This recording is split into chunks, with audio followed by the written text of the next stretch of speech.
Más noticias en el mundo. Ecuador. Hola, gracias. Buenas noches. Soy Freddy Barros y desde Quito, Ecuador, les estaré presentando las noticias más importantes que ocurran en el país.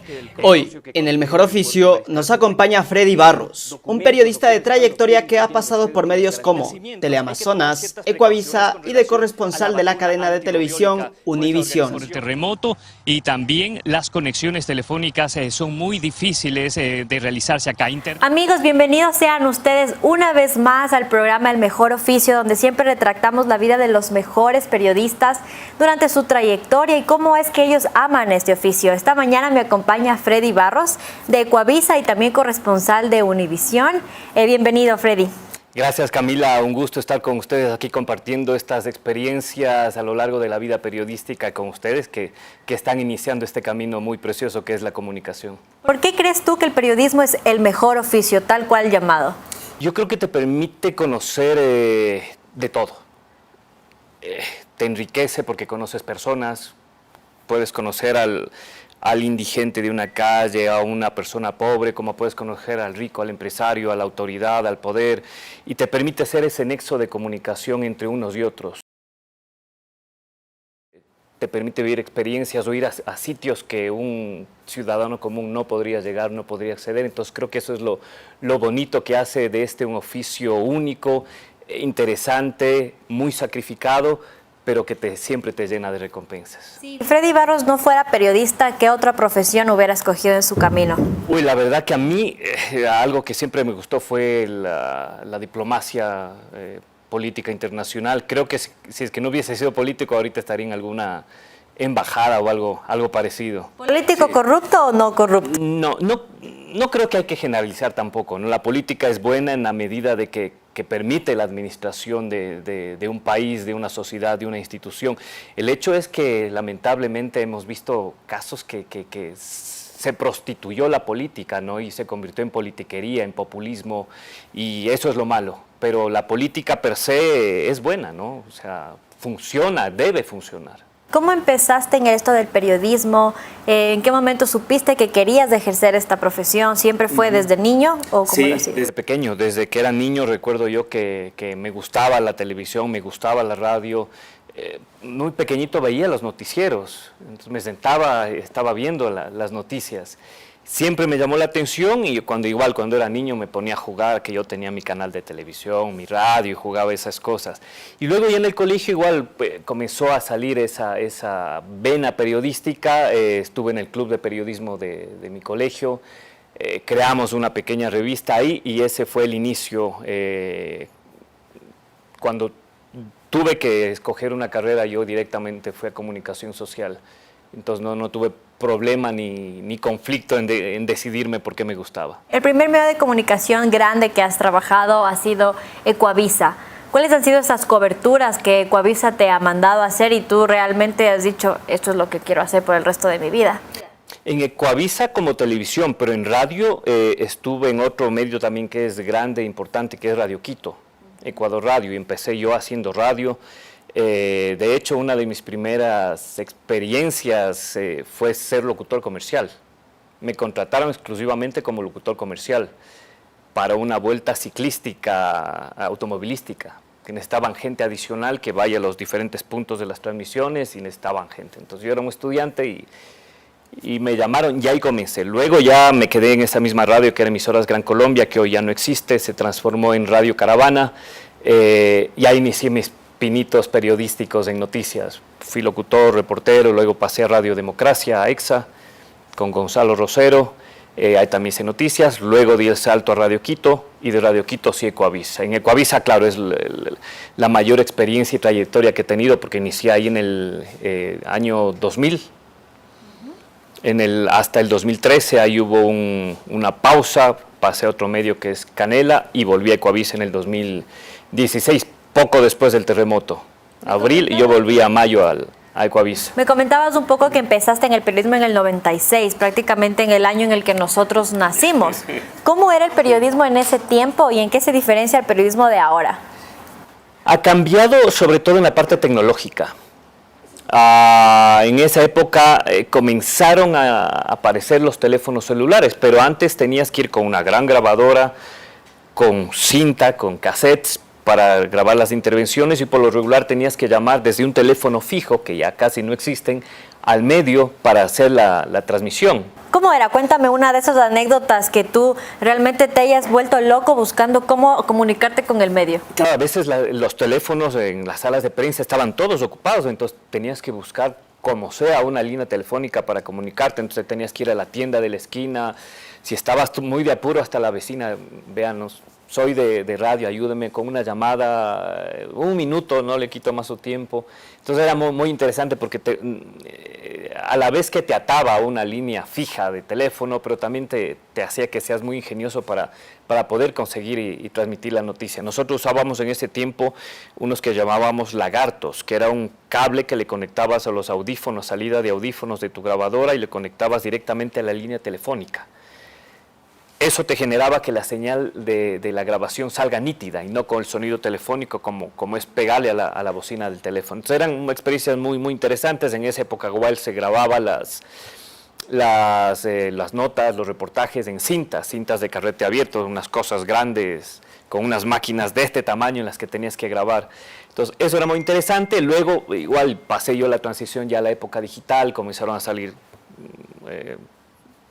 discos digitales, se llamaban DAT, que eran unas cosas como cassettes pequeños pero ya digitales, y luego sí la grabación netamente digital, que nos ha ayudado, los teléfonos celulares, que es una gran maravilla, al menos para los comunicadores. Creo que es una herramienta fantástica, fabulosa, que nos permite transmitir y estar en cualquier momento y en cualquier lugar trabajando, ¿no? Creo que la vida de los periodistas ha tenido 3 hitos que han marcado crucialmente al Ecuador, que ha sido el 30S, el terremoto de Manabí y la muerte de los 3 periodistas del Comercio. ¿Dónde estuvo Freddy Barros en ese momento?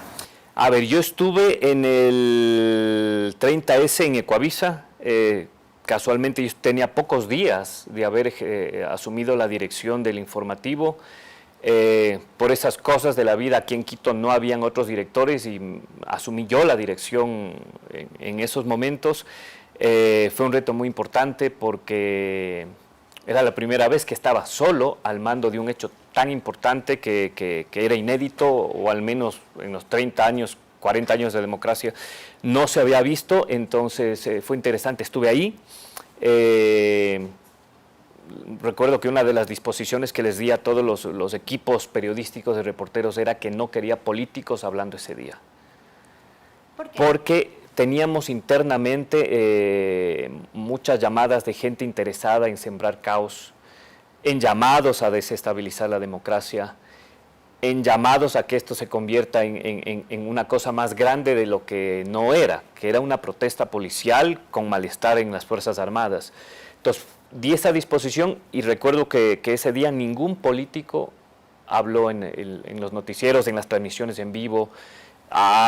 Recuerdo que al mayor Araujo, una de nuestras reporteras le entrevistó, pero esa grabación nunca salió al aire, se quedó en interno, porque había el riesgo de que esta cosa se pueda salir de las manos, ¿no? Entonces nosotros manejamos con mucho tino la información, apegándonos lo más posible a describir los hechos que estaban pasando, una cosa netamente fáctica de hechos, para evitar que haya malas interpretaciones. De hecho, creo que el gobierno fue uno de los medios a los que no nos acusó de nada en el 30S, ni de golpistas, ni de nada, pero eso nos sirvió mucho, nos dejó una lección de estar preparados. Algunos se preguntaban esos días, ¿cómo es que los canales sabían que iba a haber un levantamiento policial y tenían sus microondas instaladas ahí?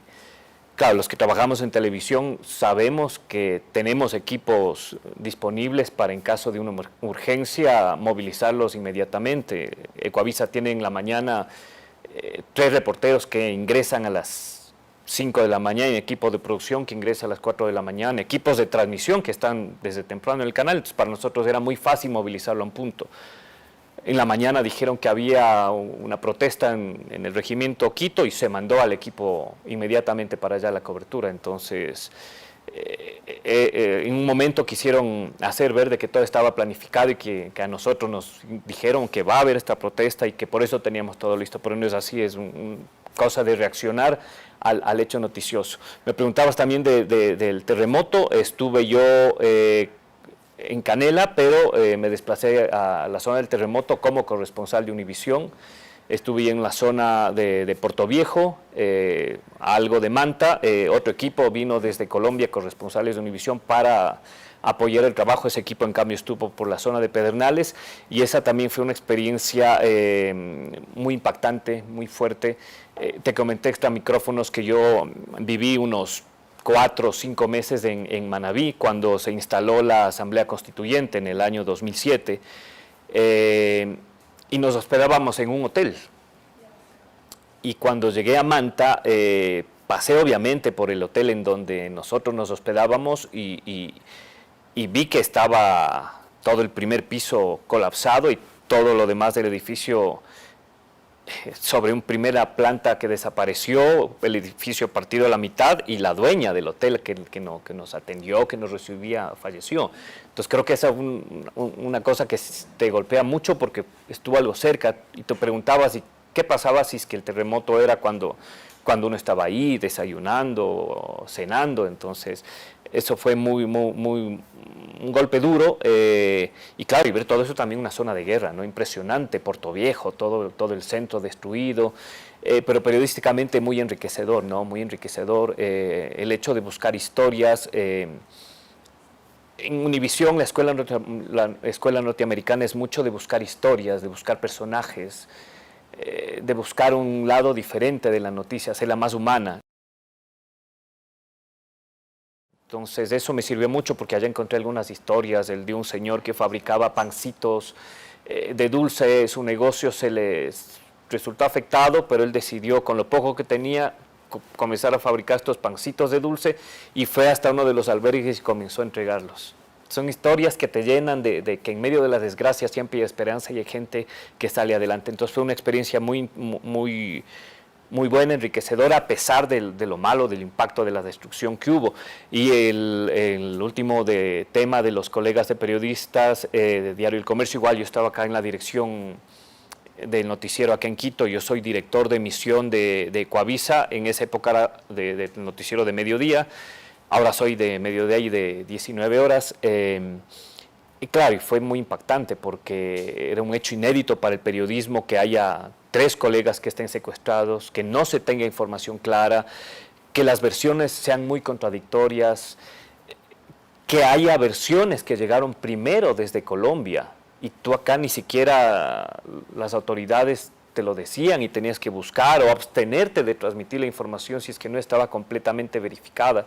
A nosotros nos llegaron varias informaciones, incluso ya cuando comenzaron a circular las fotos del asesinato, de que estaban muertos. Igual como medio nos abstuvimos de informarlo, de publicarlo, por respeto a los familiares, y también porque no había una claridad con relación al tema, ¿no? Hubo un velo que se colocó delante de esa situación, y para los medios fue, claro, todo un reto manejarse con equilibrio, para no afectar la situación de unos secuestrados. Cualquier cosa que podías decir o hacer podía afectarlos. Entonces fue muy impactante, un golpe, creo que para todos, porque te ponías a conversar con los demás compañeros que estuvieron en esa zona, y no fueron a los únicos que les ofrecieron supuestamente cruzar del otro lado, que les tenían una información muy interesante con el guacho y todo. A uno de nuestros reporteros, luego él nos contó, dijo, no, a mí sí me propusieron, se acercaron gente y dijeron, vamos, del otro lado hay una información muy importante, vamos, les guiamos.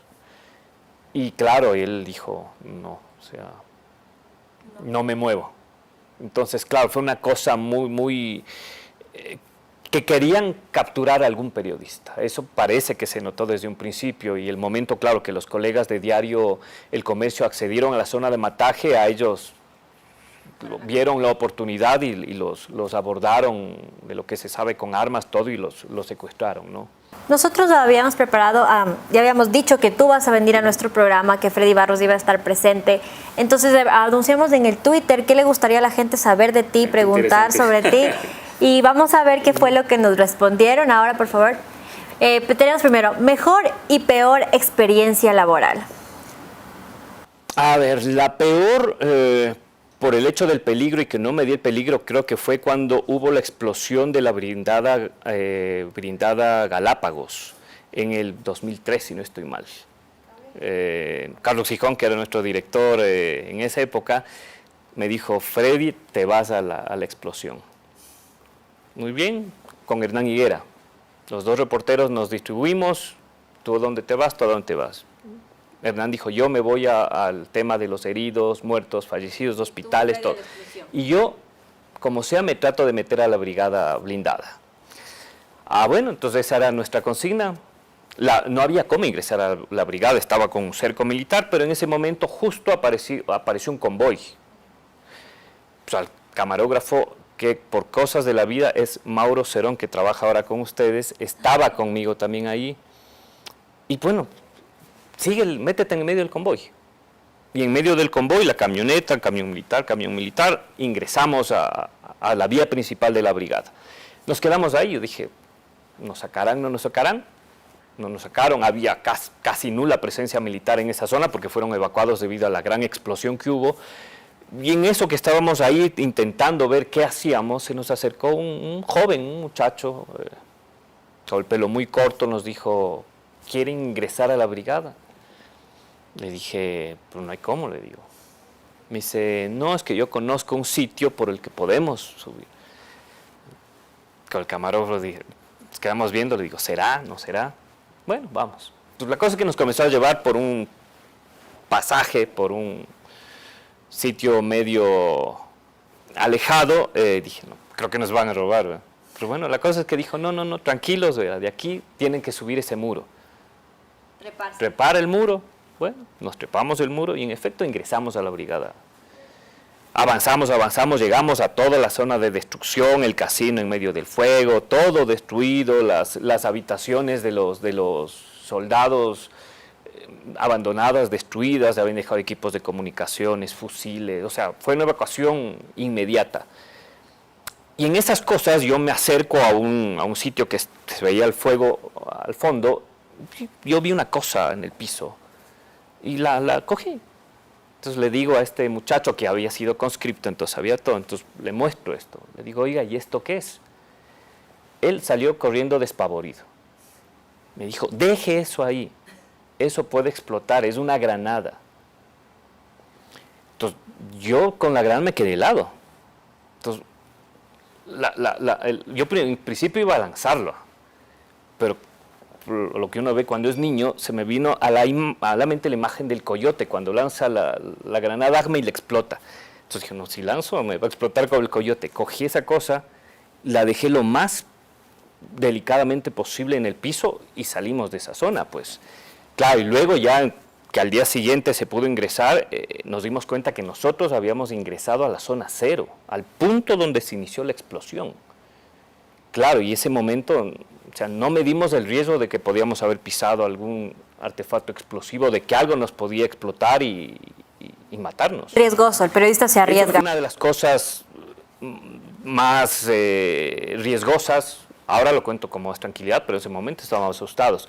Y otra en la que sí tuvimos miedo fue cuando fuimos a Colombia a una cobertura de un falso positivo. Falso positivos son aquellos que los visten como que fueran guerrilleros.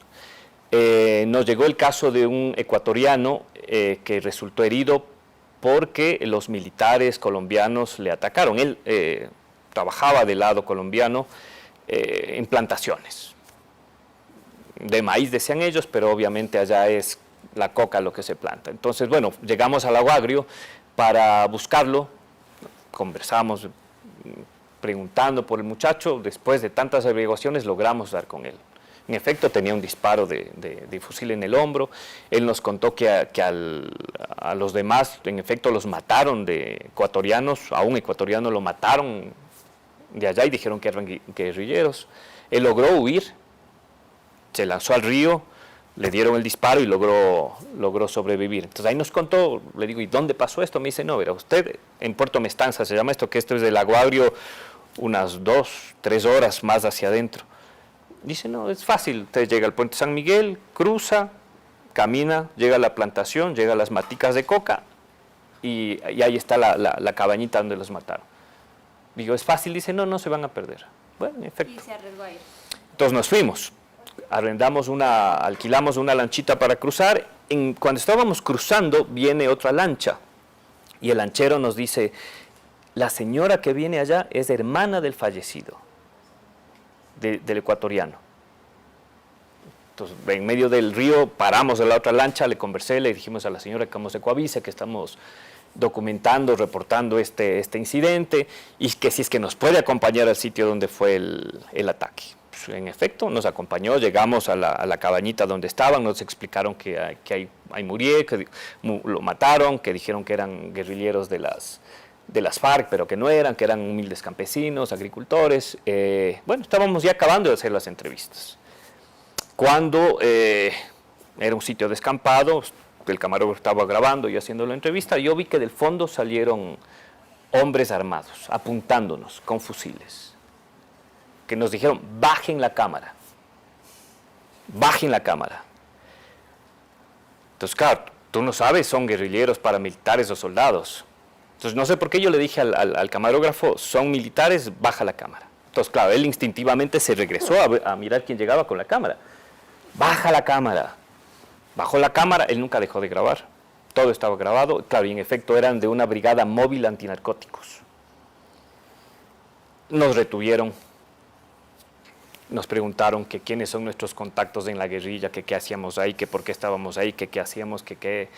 Les contamos que estamos trabajando ese tema, igual de la erradicación de la droga.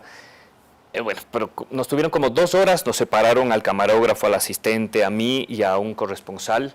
Nos separaron y cada uno nos hacían preguntas. Ah, usted vive en Quito, ¿y cómo es Quito? ¿Y cómo trabaja? Y sacándote un montón de información. Y siempre la pregunta era, ¿y cuál es su contacto con la guerrilla? Entonces, ¿no? Nosotros no tenemos contacto con la guerrilla. Y al final, ¿cómo salieron libres?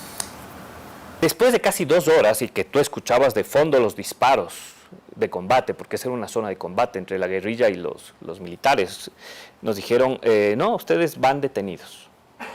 Ustedes van detenidos y a ustedes viene un helicóptero para llevarlos. Esperando, y luego ellos hubo un momento que comenzaron a hablar en clave por la radio. Yo dije, aquí creo que nos van a hacer algo.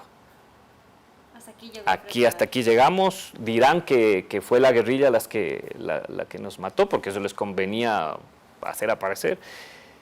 Y ahí yo era muy tranquilo para que los compañeros no se desesperen, pero yo por dentro pensé que dije, aquí nos van a matar. Yo hasta aquí llegué yo y nada más. Pero luego de eso, de fondo en efecto, comenzamos a escuchar un helicóptero. Un helicóptero y mandaron un Black Hawk para que nos saque de esa zona y en efecto nos lleve a otro punto. Ahí bajó un coronel, yo le dije, ¿a dónde nos llevan? Entonces, bueno, ahí nos explicaron, ¿no?, que ustedes van al San Miguel, al puente sobre el río San Miguel, a ustedes los van a deportar. Entonces digo, ¿deportar por qué? Si acá podemos ingresar libremente con cédula. No, a ustedes los van a deportar. Bueno, la cosa es que nos tuvieron ahí incomunicados como unas 10 horas. 10 horas. El sitio del DAS ahí en la frontera era un container adecuado como oficina. Y un momento yo decía, bueno, ¿qué va a pasar con nosotros? Dice, no, a ustedes les podemos retener por 48 horas. Le digo, pero tenemos derecho a una llamada. Entonces, sí, dice, sí, si pueden hacerla, háganla. Bueno, obviamente celulares en medio de esa zona que es selvática no había. Salimos de ese contenedor, yo intentaba buscar un sitio donde llamar para comunicarnos, porque esas cosas de la vida, saco el teléfono para ver un número telefónico y sale la señal del teléfono de Ecuador. Entonces logré llamar acá al Ecuador y bueno, ahí se activó todo al ministerio, a la coordinadora del noticiero a decirle... Entonces, si le iban a matar, ¿por qué no llamó a esposa, mamá, a despedirse? El momento en que estábamos en la selva no había señal de nada, porque nosotros estábamos en una zona absolutamente selvática. Entonces, ahí no había señal de absolutamente nada. El momento que ya llegó la señal del teléfono fue en el puente del río San Miguel, que ya es un cruce fronterizo en que hay más comunicaciones, y ahí nos dijeron que nos iban a deportar o mantenernos detenidos. Entonces ahí fue cuando mi reacción, bueno, no quería preocuparles a la familia tampoco, entonces yo no les avisé nada. Entonces, pero sí al canal decir, oigan, estamos retenidos, nos tienen acá el DAS y dicen que nos van a deportar, pero que nos pueden tener por 48 horas detenidos. Bueno, acá en Ecuador ya se activaron en el canal el director, Alfonso Espinosa de los Monteros, Carlos Vera, y comenzaron a llamar al Ministerio de Defensa, Cancillería, y ahí lograron que a nosotros nos liberen rápido, porque íbamos en efecto a quedarnos ahí, pero lograron que nos liberen casi a la medianoche. Y bueno, nos prohibieron de entrar 5 años a Colombia por deportación, y esa fue la experiencia más preocupante y más riesgosa que he estado. Bueno, y otros de riesgo también, erupciones volcánicas en el... Todo lo que un periodista tiene que pasar para realmente llevar esa información a través de una pantalla. Riesgo, claro, mientras toda la gente huye de alguna zona, el periodista va en sentido contrario y va hacia allá. Entonces ese es el riesgo y lo que te decía yo también, lo bonito de la profesión, ¿no? Estás ahí luego con la adrenalina, a veces no te das cuenta del peligro al que te sometes. Cuando hubo la erupción del volcán Reventador también llegamos hasta un punto, no había cómo cruzar y solo se veía como que era tierra que había caído. Y era la lava, ¿no? Entre tierra, lodo, y solo se veían unas huellitas ahí de alguien que había cruzado. Para finalizar, ¿cómo crea Freddy el contacto con Univisión? ¿Cómo te vuelves corresponsal de Univisión? ¿Cuáles son esos requisitos que un periodista debe tener para realmente ser un corresponsal de un medio de comunicación masivo y muy influyente en Estados Unidos? Fue por contactos personales, recomendaciones. Entonces yo entré en contacto, les envié algunas pruebas. Por suerte hay de hecho allá una ecuatoriana que era una de las productoras, o es una de las productoras, entonces que decía, tú trabajas en Ecuavisa, yo también trabajé en Ecuavisa, yo sé cómo trabajan ahí. Entonces tuvo esa relación de cercanía que fue lo que ayudó. Luego, claro, yo fui a Miami para conversar luego con los directivos, hacer contactos, y bueno, estoy desde ahí desde el 2013. Hasta la actualidad, sí, yo soy corresponsal del noticiero nacional de Univisión, porque hay también cadenas locales que tienen algún contacto con algún otro reportero, pero yo soy el corresponsal nacional de Univisión acá en el Ecuador. También ha sido una experiencia muy interesante, muy enriquecedora. Claro, es un medio muy grande, que tiene mucho respaldo. En el terremoto, por ejemplo, me dijeron, ¿sabes qué? Coge avión, ándate. De la transmisión no te preocupes, la productora desde Miami. Yo me encargo de contratarte un camión de satélite y se irá donde tú le digas. Mientras tú estás viajando, yo ya te tendré el camión ahí. Y en efecto, o sea, yo llegué a Puerto Viejo, me llamaron del camión satelital, es decir, ¿en dónde me ubico? Estamos a tus órdenes. Entonces, claro, un medio grande tiene más posibilidades y más contactos. Muchísimas gracias, Freddy, por acompañarnos en este programa. Hemos demostrado con todas tus vivencias, experiencias y todo eso que nos cuentas que realmente el periodismo es del mejor oficio y que todos los que estamos aquí comenzando nos estamos preparando para ser uno de estos. Entonces, primero, ahora te queremos hacer la entrega de un diploma por haber venido a nuestro... Superé la prueba. Exactamente, por haber venido a nuestro programa. Por favor, producción, si me ayuda con el diploma. Muchas gracias. Así es, en el diploma dice perfectamente, estamos explicando que gracias por ejercer este oficio tan lindo que nos enriquece. Freddy Barros, al periodista. Sí, y también te vamos a colocar una foto que nos gustaría que nos regales un mensaje, una foto para nosotros que lo vamos a colocar en el muro Perfecto. del mejor oficio, que realmente ha sido gratificante para nosotros tenerte aquí. Como les decía, esta es una profesión muy interesante, muy sacrificada. A veces tienes recompensas buenas, experiencias malas, pero todo te sirve como ser humano y es una experiencia realmente muy enriquecedora. Muchas gracias, amigos televidentes. Estaremos en una próxima ocasión con otro invitado especial, otro periodista aquí en El Mejor Oficio.